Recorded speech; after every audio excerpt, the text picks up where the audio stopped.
आता isakal.com आहे देशातील नंबर 1 ची मराठी न्यूज वेबसाईट। प्रत्येक अपडेटसाठी isakal.com ला नक्की भेट द्या। सामान्य नागरिकांच्या, गाळेधारकांच्या, व्यापाऱ्यांच्या अन्याय करत असताना कसा माझ्या पुढे वागतोय, कसा आमचं पाय धरतोय, कसा आमच्या दारात उभा राहतोय, हा जो आनंद होता तो तात्पुरता होता आणि तो आसुरी होता, आसुरी आनंद होता।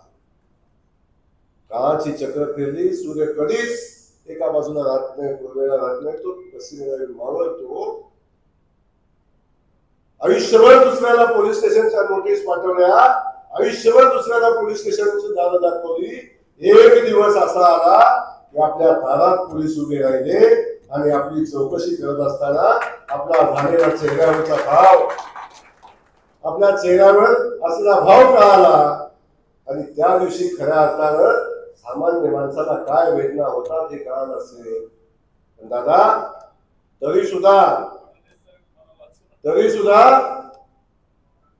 मी आजही सांगतो, हे वाचण्याच्या पात्रतेचं नाहीच,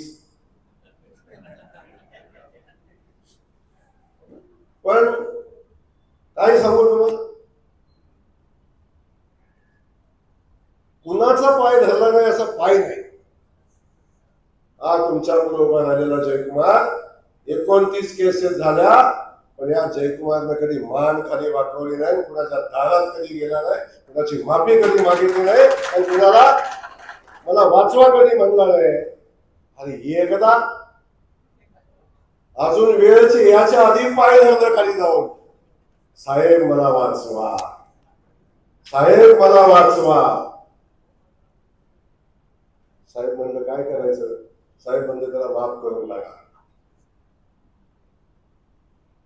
मी सांगितलं साहेब त्याला माफ करून टाका, आणि हे जयकुमार गोरेने देवेंद्र फडणवीसने माफ केलंय, नाहीतर जेलमध्येच असता लक्षात। हा जो आसुरी आनंद आहे, एखाद्या सामान्य घरातलं पोरगं उठतंय, 4 वेळा आमदार होते, जिल्हा परिषद सदस्यापासून प्रत्येक वेळी संघर्ष केला, पण सगळ्यांना माहिती आहे प्रत्येक वेळेस एक निवडणूक लागली माझ्यावर केस दाखल झाली नाही अशी एक निवडणूक नाही, प्रत्येक वेळेस संघर्ष केला, प्रत्येक वेळी यांच्या छातीवर उभा राहून पुन्हा जयकुमार गोरे पुढे आला। रणजितदादांच्या बाबतीत वेगळा विषय नाही, पण सामान्य कुटुंबातल्या माणसानं राजकारण समाजकारण करायचं नाही। जो आमचं पाय चालतो, जो आमचं पाय धरतो, ते बारामतीची शिकवण इथपर्यंत आणली आणि आज तुम्ही सगळेजण अनुभवताय। ह्या काळाचा महिमा आहे, हा काळाचा महिमा आहे। पूर्वी मी कायम सगळ्यांना सांगत असतो, कायम मी जिथं जाईल तिथं उदाहरण देतो, काय देतो की पूर्वी असं असायचं की आज्यानं पंजानं पाप केलं की ते नातवानं पंतनं करायचं, म्हणून पोटाला याचा कार्यक्रम मागा असायचा। महाराष्ट्रातील सर्व बातम्यांचे विश्वासार्ह व्यासपीठ, सकाळच्या सर्व सोशल मीडिया प्लॅटफॉर्मला लाईक, फॉलो आणि सबस्क्राईब करा। तसंच सर्व नोटिफिकेशनसाठी बेल आयकॉन प्रेस करायला विसरू नका।